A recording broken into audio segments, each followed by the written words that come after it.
and there's just an all-out brawl where people are throwing chairs and Oh. anything that wasn't nailed down, a very unsafe situation. You also did the game, the Malice in the Palace, right, with the big brawl. That About game? that, talk about that for a second before we get into other topics. But Yeah, that I that thought was a that was game. unbelievable, Tim. I That mean, was, at the end of the game, I think it was like a 10-point spread at that time.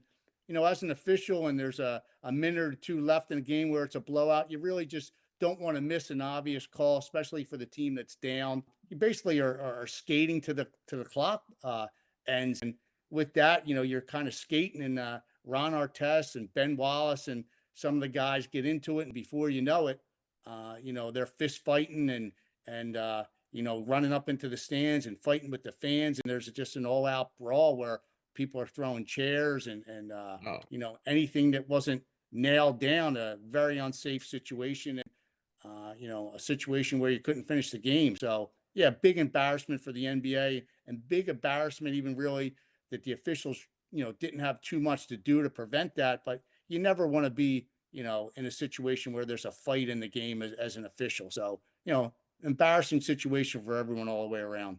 I've never seen an incident like that at a professional game.